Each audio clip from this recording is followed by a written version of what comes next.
France has fallen. Protests sweep across the nation after a teenage boy was shot dead by police. The killing sparking outrage across the country. But how did France get here? And how will President Macron restore order? As far as the internet is concerned, देखो internet में क्या होता है, हम रोज सुबह उठते हैं और ऐसे लोगों की प्रेडिक्शंस देखते हैं। सुबह बंगाल जल गया और बंगाल तबाह हो गया, फिर दोपहर को कश्मीर में कोई इंसान बचा नहीं, फिर उसके बाद पंजाब इंडिया से सेपरेट हो गया शाम को, और फिर रात को जब हम सो रहे हैं उसके पहले तमिलनाडु सेपरेट हो जाता है। रोज होता है, सिर्फ स्टेट चेंज होती रहती है, रोज कुछ ना कुछ होता है। जैसे वो और एक है वो हमारी अरफा बहन, उसका नाम मैंने अरफा खानुम शेरवानी से, क्या नाम है उसका, शेरवानी है ना सरनेम या जो भी है, हाँ, तो उसका नाम मैंने अरफा खानुम हाइपरबोली रख दिया है क्योंकि उसके हर ट्वीट में हाइपरबोली होता है। Muslims are butchered in India. Pew poll बोलता है 98% Muslims are happy in India. मैंने बोला यार ये क्या कमाल है यार, प्यू पोल तो बहुत बड़ा षड्यंत्र रच रहा है। Next tweet immediately after that is कि we are persecuted, darkest star, and here's my amazing new pic in my sari and Eid Mubarak.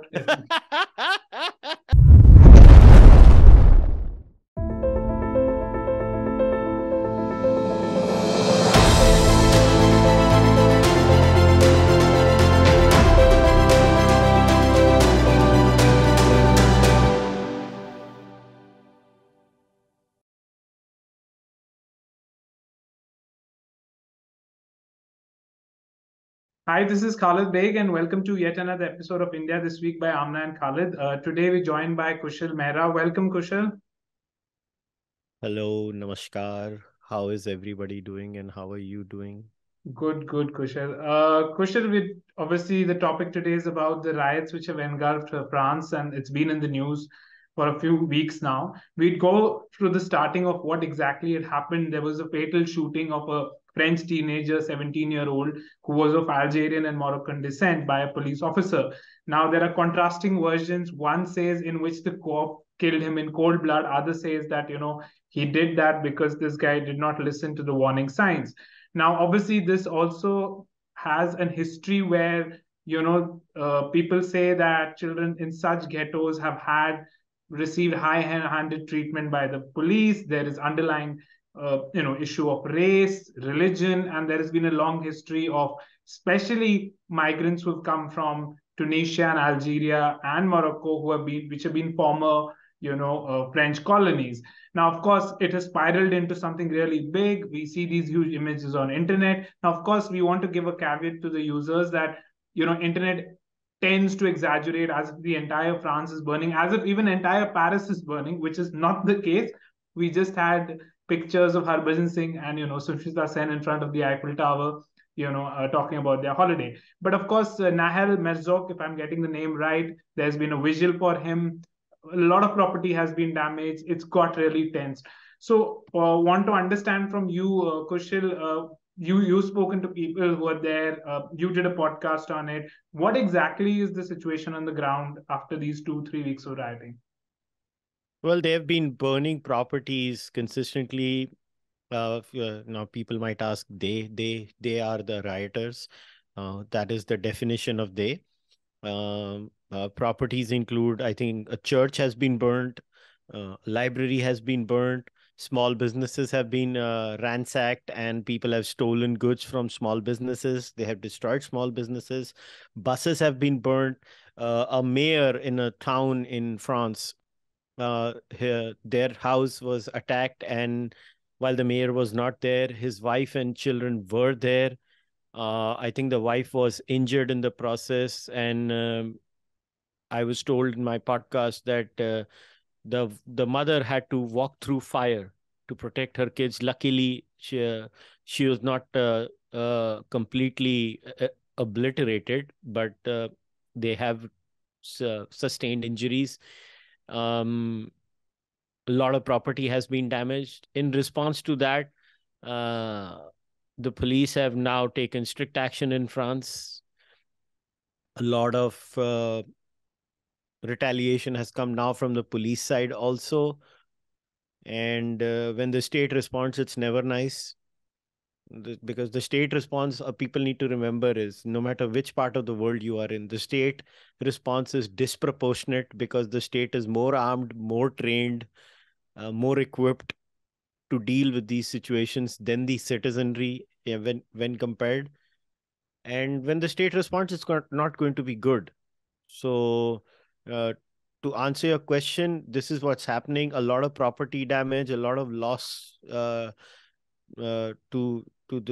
the nation of France, material loss, emotional loss, physical loss, all sorts of things are happening, and it's unfortunate. And in this entire process, what should have happened was a 17-year-old kid was shot, right? There should be a civilized response, should be normal protests, which is a very normal thing in France. Everybody seems to protest. They like protesting a lot in France. I think they're very similar to Indians in that sense. जैसे हमारा जंतर मंतर है, उनका भी कुछ होगा, तो वो लोग भी जाके करते हैं. But it didn't, and this was escalated, and it's just a shit show over there right now. I want to get to you on that point of, how state has the monopoly over violence, and when state hits back, it's obviously disproportionate. It can get ugly, but then that's the job of the state. They have to protect the larger interests of the general populace. Kushal, why does it always happen when India does something like this, whenever there are protests here, especially when before 2019, when there used to be violent protests in the valley in Kashmir, and there used to be measures taken by the state? At that time, the news headlines and the commentary in the Western media would put it as if entire India is on fire. Again, an exaggeration, like one state, one city, that to certain parts, and terms like fascism, human rights violation. And out here, you can rightly see that the Washington Post and New York Times are being fair and objective. Why this discriminatory attitude, Kushal, when covering, according to them, a third world country, than covering their own, per se, in France? You just give the answer yourself, because they think we're third world, and there are certain assumptions about the third world. Okay. In the first world. Mm. The first world, this is more about the psychology of an average first world thinker. They have to feel good about themselves. See, these are stagnating civilizations now. I'm not saying they're descending. They're stagnating civilizations. All Western civilizations have reached a state of stagnation now. Stagnation in the sense of economics, stagnation in the sense of ideas, stagnation in the sense of their meaning or purpose. As a person who travels, I'm recording this right now sitting in a Western country. I feel this in their cultural identity. They have they are struggling with a sense of meaning and purpose.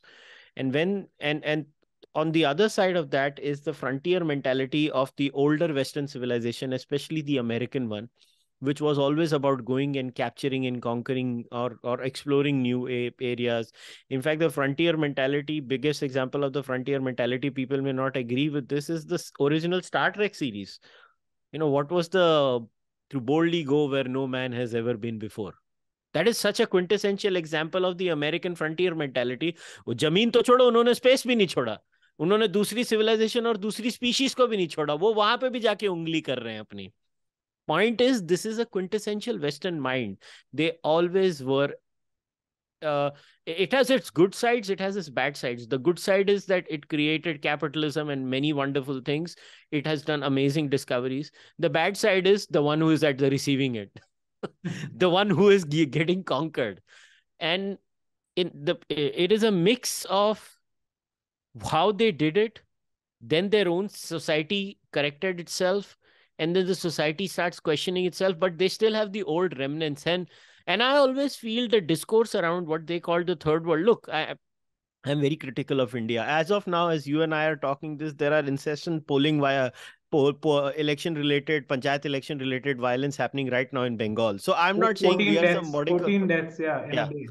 We are not some modicum of peace and tranquility, but whatever our problems are, we will deal with it ourselves. But what the pattern I observe in Western commentary or the Western commentary in general, or the Western world in general, is that they feel good about themselves thinking about the other.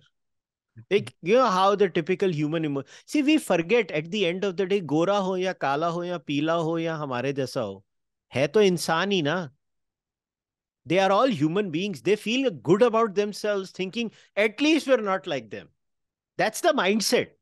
And that at least we are not like them now leads to a lot of commentary. I am guaranteed.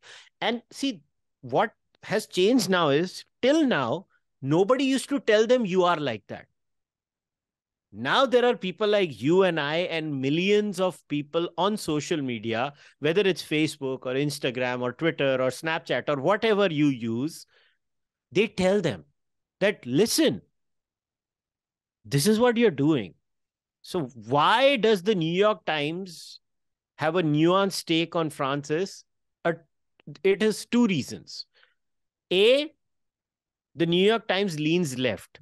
And if somebody says they don't, they are liars. I am not saying they lean left in a pejorative way. I am saying they lean left in a matter of fact way. France is currently controlled by a guy that they think is nice. They have to be nuanced in their reportage because the default assumptions. I will highly recommend you to go and listen to this discussion that Michael Shermer had recently on his podcast, The Science Salon. It's a great interview about a book, by the way. The channel now, I think, is called Skeptic, if I remember correctly. And this discussion, it is literally a recent discussion on the American culture wars. Huh? It is between Michael Shermer and this guy who has written this book, right? And his name is Umut. And he's a senior research fellow in, I think, Institute of Barcelona. Just go and listen to this guy. He's a professor. He's written this book that analyzes American culture wars. Okay? He talks about right-wing populism and radical identity politics. And see how every time Shermer asks him a point raised by Douglas Murray, who I have problems with too, but I will never caveat everything Douglas Murray says the way this professor does. Every time he says, yeah, they might have a point, but they are right-wing, so they are, delegitimized. This is a very normal human response. Till now, what used to happen was the left wing used to think they are neutral. I don't know what neutral is, but they are neutral. It gives them like a self-professed crown of I am awesome. It is like, they wear a crown of I am awesome and then they go about judging the world. So if this was Marine Le Pen, that was the leader of France, the Western world would not be covering France the way it is right now.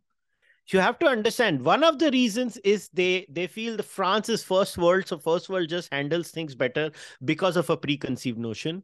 Two, it is first world and my guy is ruling it. It is not a guy I don't like. So that's how it comes. Now, if this was Manmohan Singh was a Prime Minister of India, or a Congress guy, or the Prime Minister of India, I can guarantee you worse riots have happened under Congress than they ever happen under BJP. How do I know? Data. Data doesn't lie. Facts don't lie, right? I mean, we have government data now that literally shows the scale of violence under every government. For example, riots violence as per NCRB data. It's very important to show these things. And if you can show this screen, if possible, to your guests later on, I'll share the link with you. It is about the NCRB data. It was also tweeted by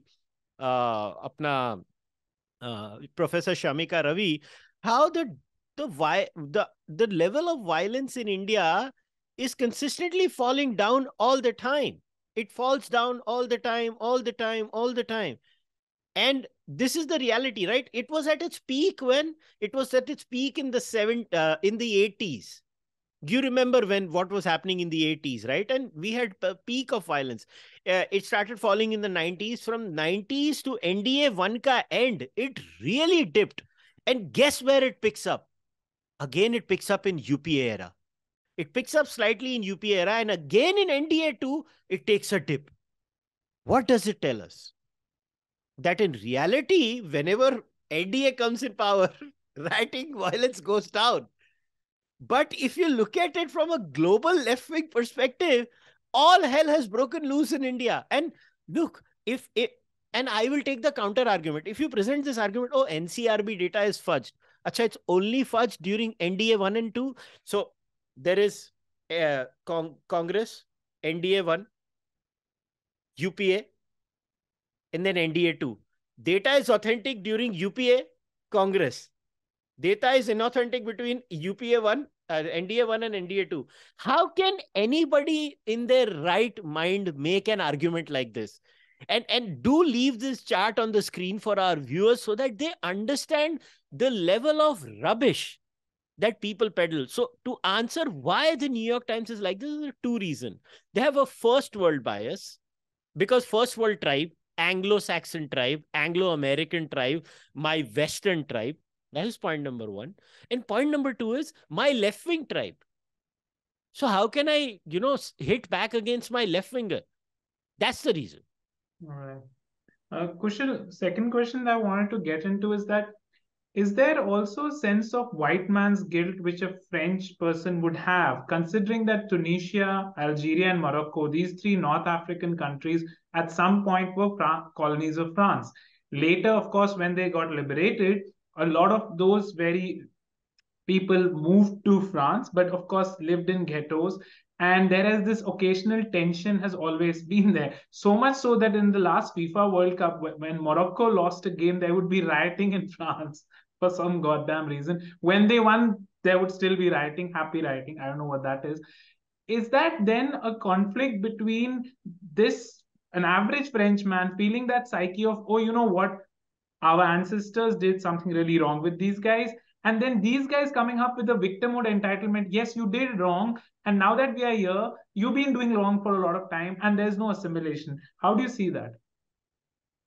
Well, did the French colonize? Yes. Did they do bad things? Yes. What has the average Frenchman today got to do with what their ancestors did? But that's what he thinks, right? They get burdened by that guilt, right? They want to be politically correct about it.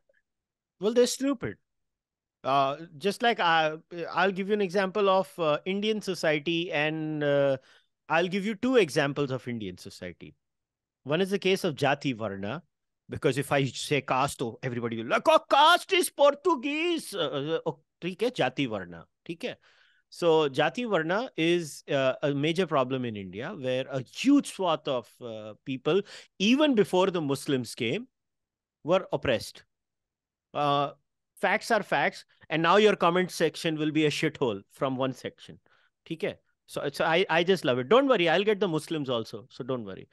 And then the Islam came in India, and then they did bad things to us, right? And now you'll have the left wingers. So your comment section will be equitably distributed. You will have shithole 1, shithole 2, both. Okay? So they did bad things, right? I am someone who calls for the annihilation of Jati Varna. I think it's a third-class system. Secondly, I also call for the annihilation of Islamism, and Islamism should be dealt with an iron fist. And Islamism is a disproportionately more dangerous threat than anything in India. Anything in India. I am unequivocal about my criticism of both. Why should you as a Muslim today say sorry for what the Mughals did, and why should I as a Hindu say sorry for something that Hindus did in the past? I didn't do it. You didn't do it.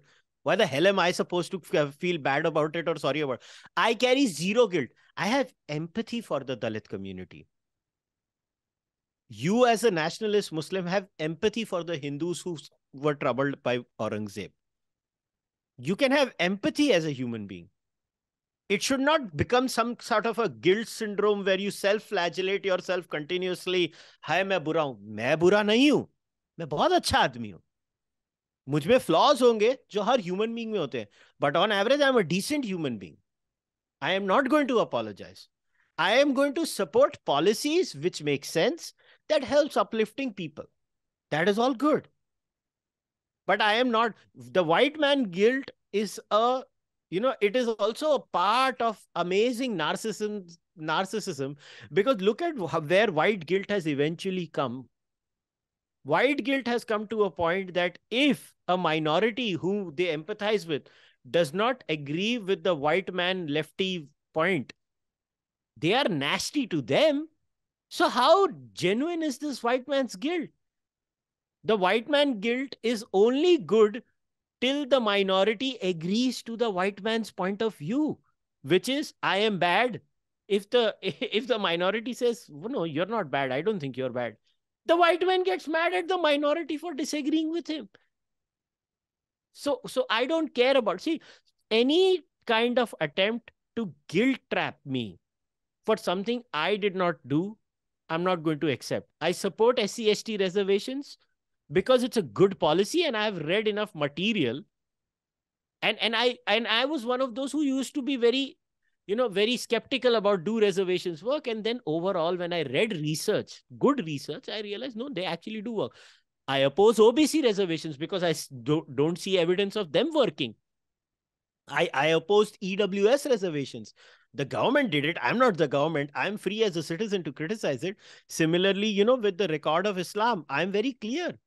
They did destroy temples in India. There is evidence. Where is the evidence? Their own court historians said it. Oh, they exaggerated. Okay, but there was some truth in it. They could have exaggerated that we gave 500 roti to Hindus. They didn't exaggerate the bit of giving 500 roti to Hindus. They exaggerated the bit of destroying Hindu temples. That says a lot about them as people. And we should not be apologetic about that. So the white man's guilt is a stupid concept. Whatever white people did in the past, like the British did to us, today, if I go to England, what have I got to do with that? What has the current white guy got to do with that? I mean, if he's a racist, he's not racist because he thinks, oh, tumko to hum dabaega. No, it's not like that. This is racist, right? Just like, and Indians talking about racism, Salah, hum nahi hai racist. So it's okay. There are bad people everywhere. दुगना लगान दोगे कि शर्त मंजूर. No, that point taken, Kushal, but what about the recent intervention in Syria? Is that the guilt then the French citizen comes with? Because that's just recent, where they know that they entered it, they were anti-Assad, the creation of ISIS, a lot of refugees, now taking in those Syrian refugees. That is very contemporary, right? In that case, I think that's a bit of a dilemma. Could be. That's a foreign policy decision. I don't feel guilt about foreign policy decisions made by India. Why should I feel any guilt? If people think they are guilty of foreign policy decisions of their country, they are too attached to their country. Maybe I'm different, man. I'm not that attached to India or Canada or America or anything. I'm not one of those people. I'm very, very loosey-goosey in these things. Like, if tomorrow India, like, this is like, if the Bangladesh liberation war would have gone sour, and I as an Indian, am supposed to feel bad about it. Honestly, I won't. I didn't take the call, man. They didn't ask me. I'm not supposed to feel bad or good about it. I just think this whole entire idea of, it's a very narcissistic way, yaar. Human beings are very narcissistic. They think maine kiya. Abbe, tune kya kiya? Tune kya kiya? Okay, you may feel bad indirectly if you voted for the political outfit that ended up doing it. But then do you take responsibility for everything? I mean, I just don't understand these things. Honestly, I find my brain is wired differently. Like, even when you are asking this question, right, I'm very unemotional about these things. So I find it very hard to find it like, साला इसके लिए बुरा लगता है लोगों को. मैंने थोड़ा ना किया है तो मेरे को क्यों बुरा लगे. This is like, my sometimes किसी के, यार तुम्हारी बिल्डिंग में अगर किसी ने बुरा किया, so this is an analogy, ठीक है. तुम एक cooperative housing society में रहते हो. Do you feel any guilt for that because you live in the same cooperative housing society as that person? No, not at all. Why the hell am I supposed to feel any guilt for my nation making a foreign policy decision? Why should I feel any guilt for it? It's so stupid. It is actually very stupid, but people do. I understand where you're coming from. I'm just saying that they are stupid for feeling bad. If they genuinely believe in it, then it's different. Then hold them accountable. Okay. But not by killing them and beating them and rioting. Hold them accountable in debates.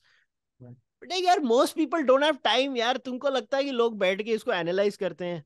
हाँ, France, Syria में गया. It's just, I don't understand half of these things. It doesn't mean I approve of the decision to go in Syria and bomb the living daylights out of them. No, I don't. In fact, I've been very critical of this American expansionist foreign policy. But listen, even from a foreign policy perspective, the world is going to have some sort of a policeman because nature abhors vacuum. People think that if the Americans don't do it, everything will be fine. I don't think so. I think if the Americans don't do it, the Russians will do it. If the Russians don't do it, the Chinese will do it, or some other power will do it. The world's just an ugly place, and the history of humanity is a story of that. We've had empires going on conquering and expanding. That's just the story of the world. It doesn't make it right, but it also doesn't mean that the average citizen has to feel bad about, अरे यार हमने तो Syria को attack किया, अब एक काम करते हैं वो सीरियंस हमारे यहाँ आके हमारी सारी चीजें तोड़ देंगे और हम ऐसे बैठे रहे. भाई मैंने थोड़ा ना साइन किया था, तू मेरा दुकान क्यों तोड़ रहा है तू? Right. I wish everyone had that kind of clear thinking. Another question that I wanted to ask you, Kushal, is that there have been donations now for both sides. There has been donation also for the cop, who was involved in this encounter. And the people who raised the amount, he got 9,86,000 euros. That is like a huge mass of France, basically putting their weight behind the police, which actually outnumbered the donation by a huge number because it was 1,89,000 euros for the family of the dead 17-year-old Nahel. How do you see this fault line now? Is this very clear that there are now two sections very, very clear about who they want to back in this? Listen, if the protesters would have remained the protesters and then not transformed into rioters, I think they would have won the battle of perception in the long run, because the average French society would have empathized with them. Because a 17-year-old man getting shot is never a nice look. I mean, like it or not, that was ugly and that was pathetic. Right. The problem is now they have rioted and French people are angry. And French people are angry and they're going to respond in their own way. And the way the Macron government handles this is going to decide everything. But I'm not surprised that one side has raised more money and that side is the side of the cop, because you really think you're going to burn the whole city down and then tell the city, and then you will see random videos on social media saying, you invaded us, now we will come in your country and we will invade you and we will impose our laws on you. You think the average Frenchman is going to take that? Have these illiterate Muppets ever read French history and how bloody and brutal that history is, and what the average Frenchman is willing to do for equality, fraternity, and all those ideas that they have, the three pillars of their democracy? They will do anything for that. The average Frenchman, the French Revolution and the American Revolution were very different. The French Revolution was bloody. It was violent. They got their rights through violence. They don't care. So I'm not surprised. And at times like this, look, all the protesters had to do was remain protesters and not become rioters. The moment you cross the line from the protest to the riot, you lose all respect of the average person. And the average person goes here. All this will do is push people to more right-wing politics in France. That's all it's going to happen. Kushal, I want a response of you to your friend Haris Sultan's tweet, in which he said, ever wondered why, despite openly being against Muslim immigration, Poland or Hungary's embassies are never attacked, their cities are never burned down, and their brands are never boycotted by radical Muslims? What is your response to this argument made by Haris Sultan? I don't know how many Muslims live in that society. That is point number one. What is the percentage of Muslims living in Poland? I don't know the numbers. I mean, we can look it up. I think it's zero. Yeah. I don't know how many Muslims live in Poland. So if I did a Muslims percentage in Poland on Google right now, just to figure out, 0.1%. So there you go. What was the other country Haris named? Hungary and Poland. No, what he said is that they never attack, the radical Muslims don't attack the embassies of these countries, right? But they attack it of where they get the refuge. So that is his argument, that ultimately the policy of, which I think he's alluding to, the policy of Hungary and Poland might be racist, but it works in the long run. No. So Hungary's population is 0.05% Muslim. Poland's population is what I told you.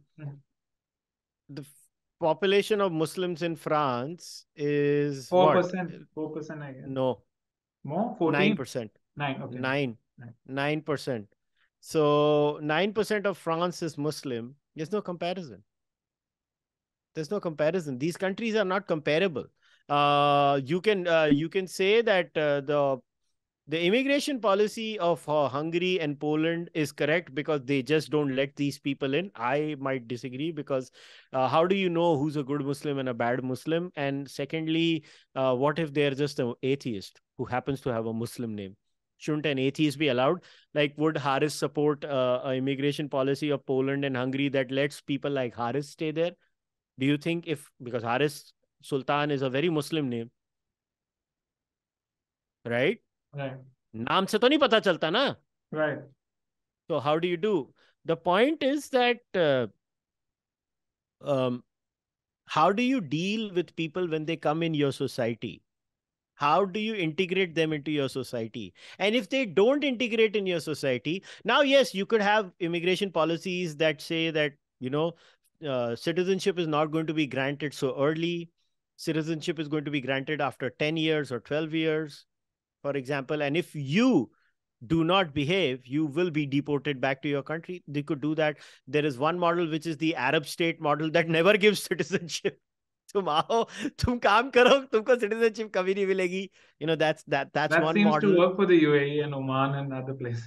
Yeah, so that's the Arab state model. I think Singapore is also very similar to that. Getting naturalized in Singapore is very hard. So it depends on what model you take. And this podcast is not about immigration policy. But no, on the face of it, I don't understand. Look, I don't want to assume what Haris wanted to say over there. But on the face of it, these are not comparable countries. Hungary and Poland barely have any Muslims because of their anti-Muslim immigration policy. France is a more open society. And an open society will take people in. Now, which society is better? The problem is Islamism. The problem is not the average Muslim, is my point of view. And the problem is the state refusing to show its might. Look, when Hindus in India riot, for example, who was that Gurmeet Ram Rahim's protesters? Yeah. Highest number of supporters killed in a single day ever in that rioting by the Indian police forces. Yeah. And they were very comfortable shooting at Dalits because they're all Dalits, right? Most of the support base is Dalit. Yeah. Now, the point is, they were so comfortable shooting right at them. That's my point. But then, you have Bhindrawale photos sometimes. So it depends. Now, in the case of Amritpal, the state showed its might, right? Pulse aa gayi, pulse ho gaya, to kaise bhag gaye sab ke sab? Right. So the point is that these are not single tweet, look, at the long run, Hungary and Poland have it better. No, in the long run, Hungary and Poland have one way of doing it better. Muslims in America are a shining example of that. Muslims in America are, unlike Muslims almost everywhere else in the Western world, are very rich in the higher income groups, highly educated, do very well immersed on average in the average American society. You can't make out if they're Muslim. That's how integrated they are in the American society. Even in areas like Dearborn, Michigan, where they have a majority now, like a significant chunk, their opposition was to very specific policies of wokies. Overall, American liberal policies, they're not opposed to. So it is not, what has America done? Maybe the world should learn then, na? How has America managed this Muslim population? You look at Muslim population in England, right? The government data is there. If you want, I can share all the links with you to prove my point. Sure. They are at the bottom percentile of the income group. Highest amount of jail inmates are from Pakistan and Bangladesh. They make up, I think, more than 10%. I think 18% if I remember. Correct me if I'm wrong.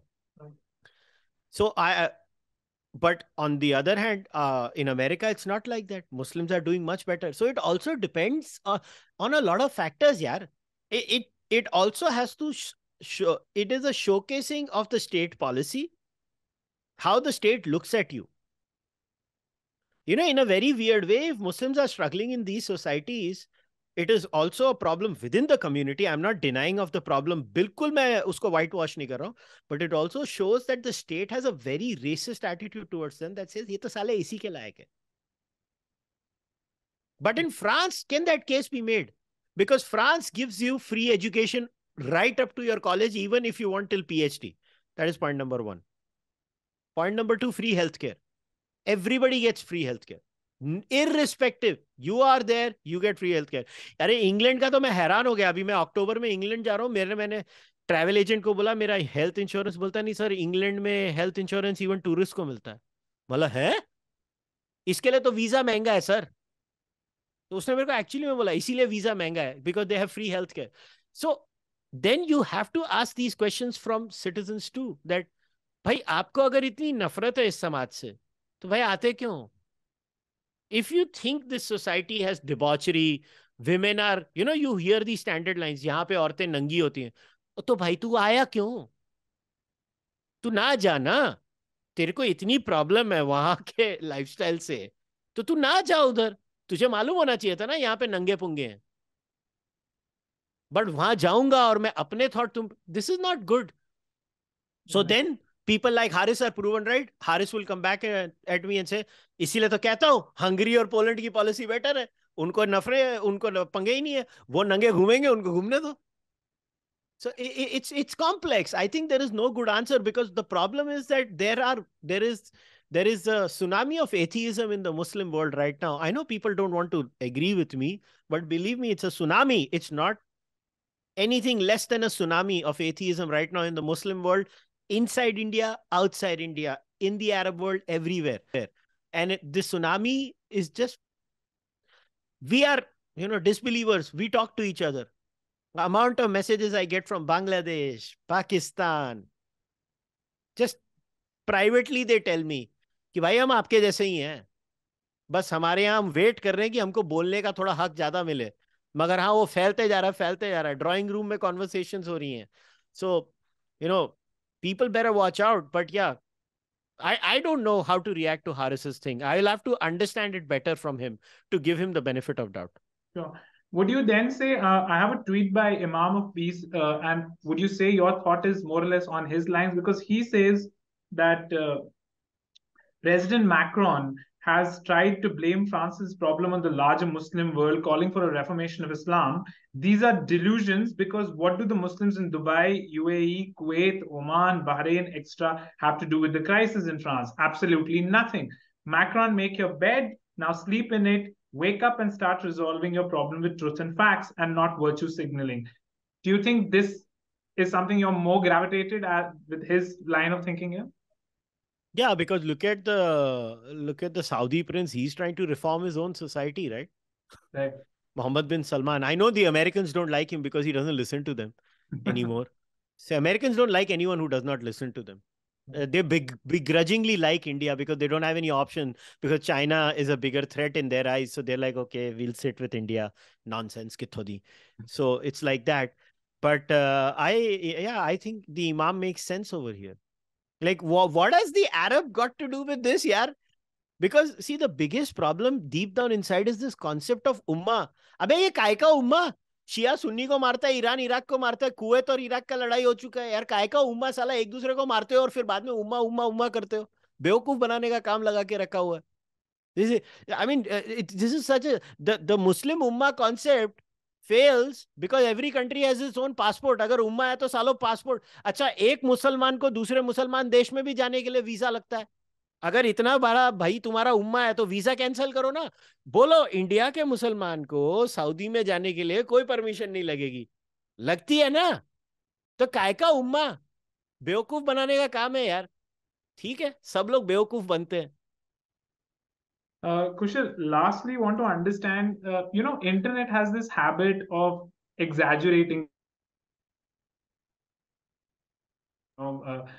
commentary going on in India कि this is the end of France and Oh my खत्म God. हो गया France, खत्म हो गया Europe,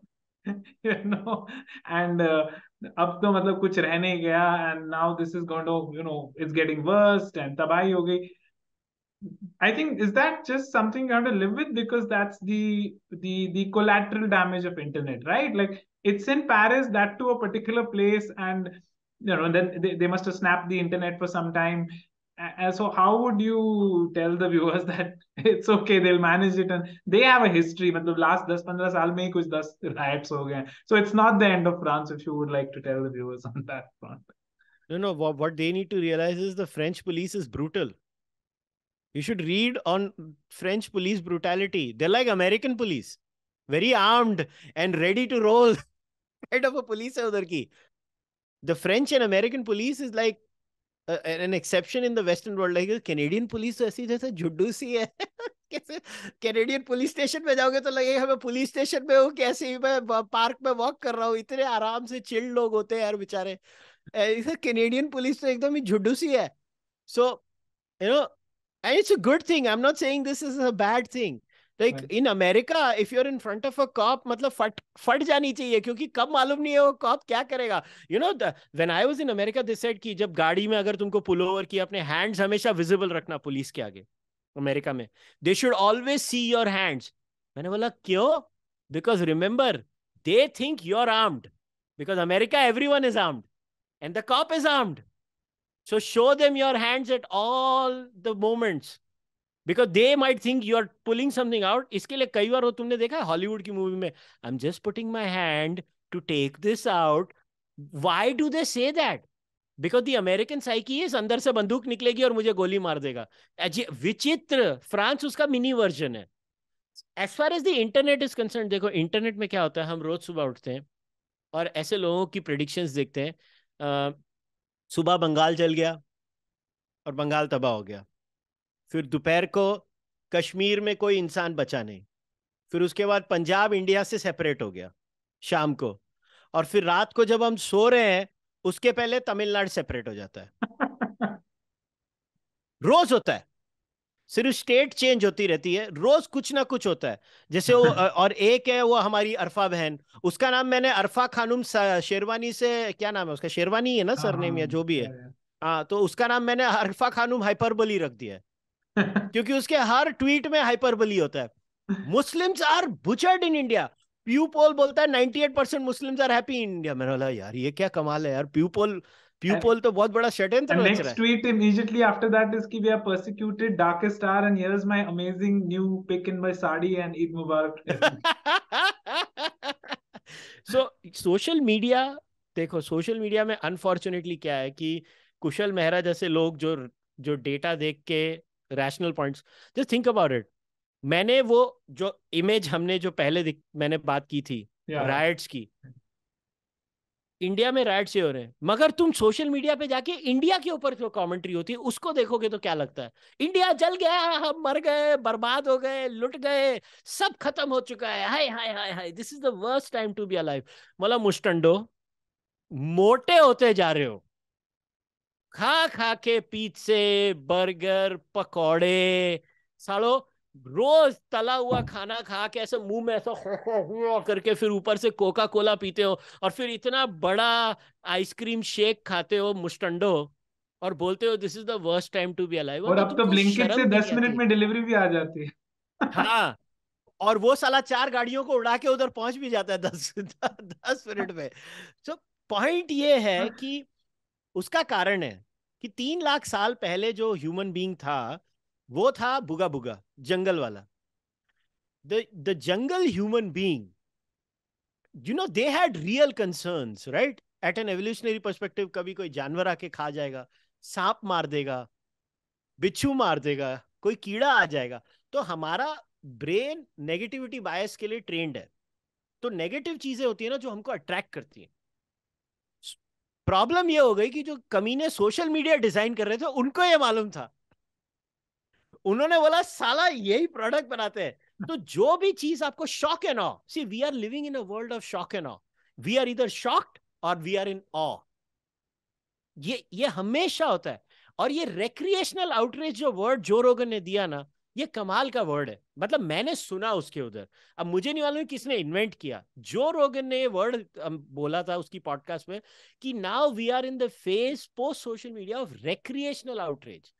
If we go on social media, we outrage as a recreational activity. कि ऐसे चिल्ला दिया ना थोड़ा हल्का हो जाता है आदमी. और रोज डूम्सडे प्रेडिक्शन होती है. बोलो अगर इन लोगों को, तुमको मालूम है एक ट्रेड होती है, एक क्राफ्ट होती है जिसको बोलते हैं super forecasters. I don't know if you are aware of that. Do you know who a super forecaster is? No. So super forecasters are people who basically show and predict the future using statistical tools and other things. So a super forecaster क्या होगा उनमें? वो government data study करेगा, वो सारे news portal study करेगा, वो think tanks के पढ़ेगा, और फिर वो प्रेडिक्शंस देगा कि after 30 years India will be here, China will be here, यहाँ यहाँ यहाँ. I highly encourage all your viewers to read a book, The Scout Mindset by Julia Galef. She's an American author. And Two Political Tribalism by Timothy Redmond. ये दो books पढ़ना.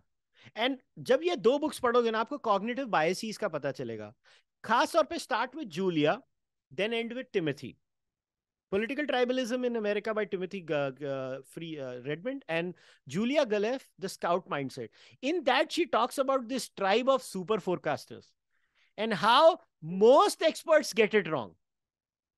So if experts get it wrong, and whether we like it or not, and expert, जिनको मैं भी बहुत mock करता हूँ Twitter पे, they read way more than the average person on Twitter. That is for sure. They read way more than the average person on Twitter. So imagine the average person on Twitter who's on his phone, gets a WhatsApp forward, man urinates in a plane. Then the media says, अच्छा सुसु वाली news को इतने clicks मिले. अभी रोज हम सुसु की न्यूज ढूंढेंगे. अभी 1.45 बिलियन या जो भी हमारी पॉपुलेशन है, 4 बिलियन तो है ही. इसमें साल में 365 दिन में 365 बार तो हमको सुसु वाला मिल जाएगा. तो अगर मैं रोज आपको एक न्यूज सेगमेंट दिखाऊं कि आज किसी ने सुसु किया, तो आपका दिमाग कहेगा बाप रे, इंडिया में लोग सुसु ही करते रहते हैं प्लेन में. वी आर द सुसुअर्स ऑफ द वर्ल्ड. पॉइंट ये है कि सोशल मीडिया ये सुसु है. लोग रोज आते हैं, वो अपने टीएल पे सुसु करते हैं, इंक्लूडिंग तुम और मैं. हम सब सुसु कर रहे हैं उधर. अब पॉइंट ये है कि वो कौन सा वाला सुसु करना है आपको. ये है डिसीजन. आपको वो डिसीजन लेना है as a human being. I try to show data, charts, trends, because I try to believe that, because at the end of the day you have to be rational. यार, if the world is so bad, साला मेरे बाहर क्यों नहीं हो रहा कभी भी?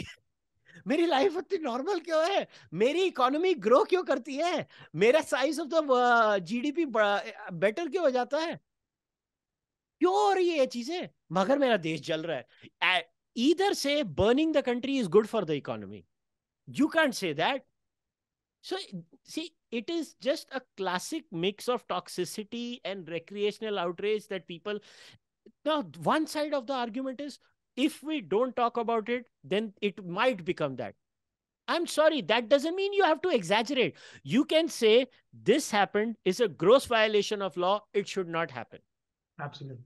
There are ways of saying it now, but the problem is nobody wants to accept. You are addicted to the attention you get on social media, boss. Because when you peddle it in a hyperbolic way, you get attention, and you like the attention you get. Yeah. That is why you peddle the hyperbole. Not because if I don't exaggerate, it will not get solved. No, it will get solved. You exaggerate because you want attention. So please accept your narcissism, and that applies to all of us, including you and me. It's just that I'm aware of my narcissism, others deny it. So I think we can end it with this, that neither is entire France burning nor is entire Paris burning. And they will, No. in some days get it under control. And भाई हमारा prime minister जा रहा है आज या कल जा रहा है यार, क्या फ्रांस बर्निंग, साला हम लोग एड़े हैं क्या? हमारा पीएम जा रहा है उधर। so also, they'll get it under control, and it's actually, I would leave the audience with the most important point which Kushal said, is about how the state should respond and how state and law should work. And he gave two examples of UK and US, right? And how should a citizen view a state's role? So I think that is the thought I would leave everyone with.